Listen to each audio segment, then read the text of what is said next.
di hari-hari. Ya, kakang kawah berarti sukma kita. Karena sukma kita itu selalu nolong kita, selalu jaga kita. Nah, terus setelah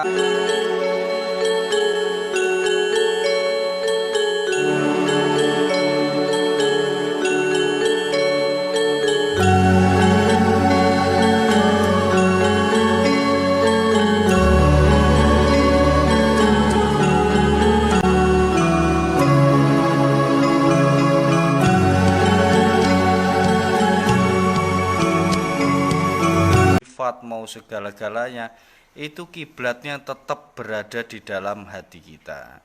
Nah, cuma kan kembali lagi, susunan hati itu kan macam-macam.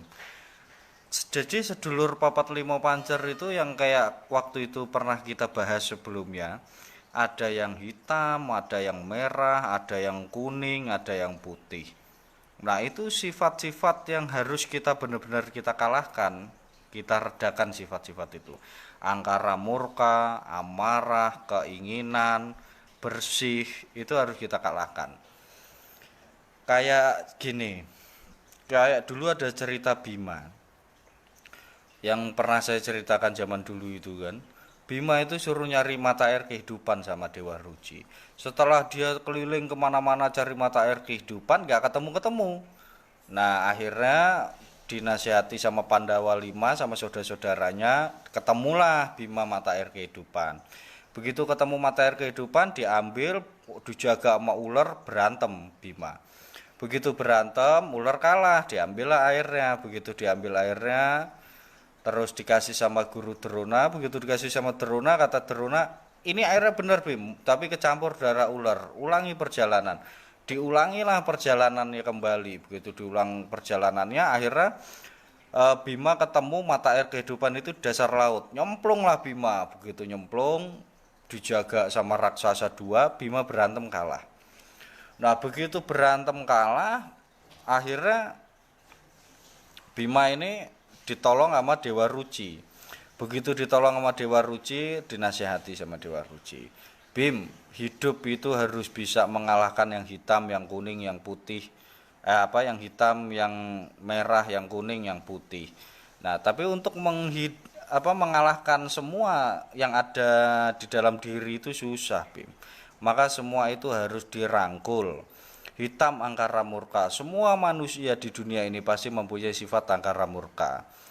Terus merah amarah. Semua manusia di dunia ini pasti punya yang namanya amarah. Nah, terus keinginan. Semua manusia di dunia ini pasti punya keinginan. Putih bersih. Semua manusia pasti punya sifat bersih. Nah, itu keseluruhan itu harus kita rangkul. Kita rangkul itu dengan warna yang biru, dengan ilmu. Sehingga dari keempat sifat itu akan menumbuhkan jiwa kita. Nah, sebetulnya kalau sedulur papat lima pancer sih ketemu pancer ya, ketemu limanya itu ya jiwa kita sendiri itu, jiwa atau sukma. Karena ono dewa dening sukma, ada jiwa, ada Tuhan di dalam jiwa kita. Wafi amfusikum afala tubsirun. Jadi kita harus meredakan atau merangkul sifat-sifat itu supaya kita menemukan karakter kita yang sejati, ketemu dengan jiwa kita yang sejati. Nah, karena Allah cuma pengen maunya kita itu menjadi diri sendiri, menjadi karakter kita sendiri, tidak ikut-ikutan orang lain.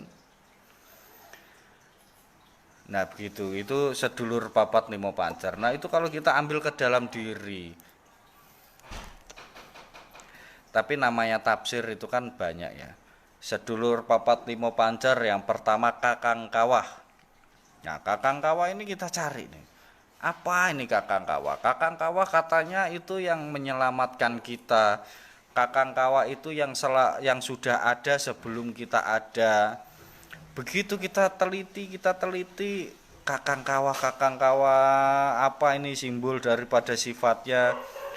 Nah, kalau kita berpikir kembali, kita ini bisa, kalau saya ini kepepet, saya ini lagi mau ribut, tiba-tiba saya mengeluarkan sesuatu yang di luar kemampuan saya.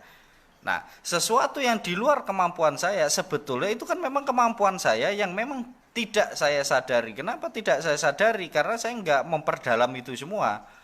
Nah, jadi Allah itu pengen maunya kita menyadari seluruh kemampuan kita.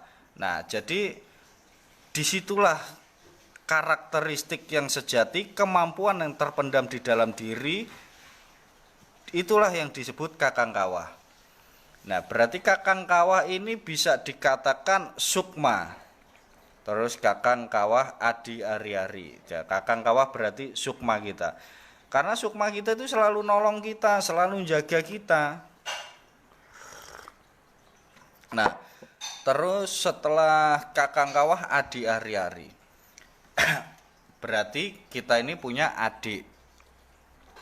Kalau adik itu, makanya kan kalau apa sedulur papat limo pancer kan itu filosofi Jawa Nusantara, Jawa Sunda itu. Nah, begitu adik ari-ari ini zaman dulu nama cewek. Terus adik berarti pendamping hidup kita inilah adik ari-ari kita. Terus apalagi kakang kawah adik ari-ari, pendamping hidup kita adalah adik ari-ari. Nah, terkadang pendamping hidup kan macam-macam.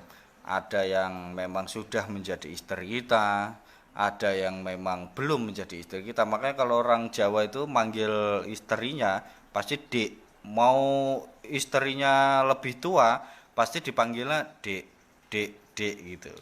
Jadi dari jiwa kita, pendamping hidup kita, terus kakang kawah adi ari-ari getih. Nah, getih ini, orang ini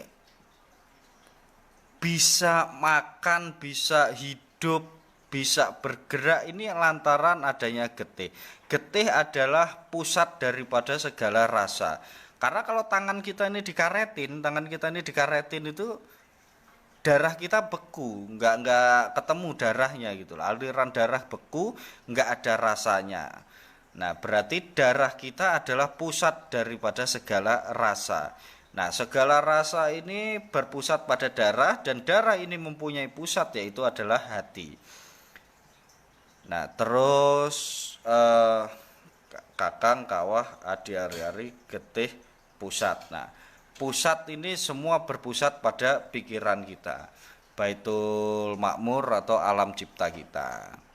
Nah, jadi itu susunan-susunan sedulur papat. Nah, kalau sudah seperti itu, kita sudah ketemu dengan jiwa kita yang sejati, sukma kita sudah ketemu, terus pendamping kita sudah ketemu, baik secara dohir maupun secara batin. Tapi pasti dari batin dulu. Dari batin itu ada gejala-gejala supaya timbul di dalam dohir kita. Terus nanti rasa kita sudah ketemu. Setelah rasa kita sudah ketemu, barulah nanti pikiran kita sudah terbuka. Maka kita akan menjadi manusia yang insan kamil, manunggaling rasa, manunggaling rahasia. Kita menjadi manusia yang sempurna. Kita sudah menjadi diri kita sendiri. Nah, kalau saat ini ya banyak yang belum menjadi diri kita sendiri, belum menjadi diri sendiri.